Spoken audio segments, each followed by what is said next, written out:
BSc and BA final year Hindi subject.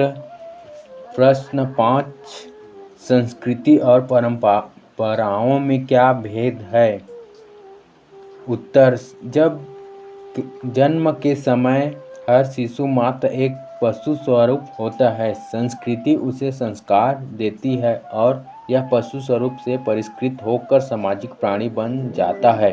संस्कृति ही उसकी भाषा, उसकी वेशभूषा, उसका भोजन और उसकी भावनाएं एवं मूल्य निर्धारित करती हैं। इस दृष्टि से संस्कृति अधिजैविक कही जा सकती है।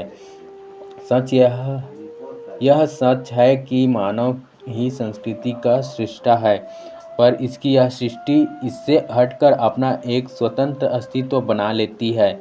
ध्यान योग्य बात यह है कि संस्कृति की सृष्टि कोई एक व्यक्ति नहीं कर सकता, न ही संस्कृति किसी एक काल बिंदु पर सहसा सृजित हो जाती है। संस्कृति उसके सदस्यों द्वारा निरंतर समृद्ध होती रहती है। उसकी अपनी एक गतिमयता है। वह एक नदी की भांति है जो अपने उद्गम से लेकर गंतव्य तक अपनी पहचान को बनाए रखती है, पर मार्गों में लगातार कई चीज़ें पीछे छोड़ आती है और कई नई चीज़ें जोड़ती जाती है। समाजशास्त्रीय अर्थों में संस्कृति समाज द्वारा सीखे हुए व्यवहार अथवा प्रकारों की उस समग्रता का नाम है जो किसी समाज की विशिष्ट पहचान बनाती है और जो एक पीढ़ी से दूसरी पीढ़ी को हस्तांतरित होती जाती है। व्यवहार प्रकार की ऐसी ऐतिहासिक निरंतरता को बनाए रखने में केवल मानव ही सक्षम है। यही ऐसा प्राणी है जिसके पास चिंतन योग्य मस्तिष्क है, स्मरण का सामर्थ्य और ध्वनि विन्यास एवं शब्द उच्चारण की अद्भुत क्षमता है। इसलिए वह बोधगम्य प्रतीकों का निर्माण कर सकता है और अपनी वाचा एवं लेखनी के माध्यम से औरों तक पहुंचा सकता है। आने वाली पीढ़ियों वर्षों के संचित अनुभवों को, कार्य करने के ढंग को तथा संगीत, नृत्य, साहित्य की विधाओं को समाज के बड़े बूढ़ों से सीखती है।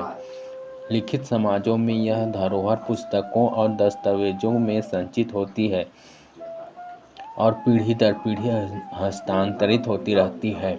जो पीढ़ियों से चला आने वाला क्रम है वही परंपरा संज्ञा पा लेता है और उसमें जो कुछ नया जुड़ता है समाज से ही उद्भूत यह अन्य समाजों से आयातित वह नवाचार के रूप में आधुनिकता का अंग हो जाता है। यह सही है कि संस्कृति प्रत्येक नवाचार को अपनी कसौटी पर नापती तौलती है और उसी के आधार पर उसका स्वीकार या तिरस्कार तय होता है। नवाचार के स्वीकार की इस प्रक्रिया के साथ साथ पुरानी परंपराओं की भी निरंतर समीक्षा होती रहती है और समय को परिस्थितियों के अनुसार उनका भी परिमार्जन और तिरस्कार होता रहता है।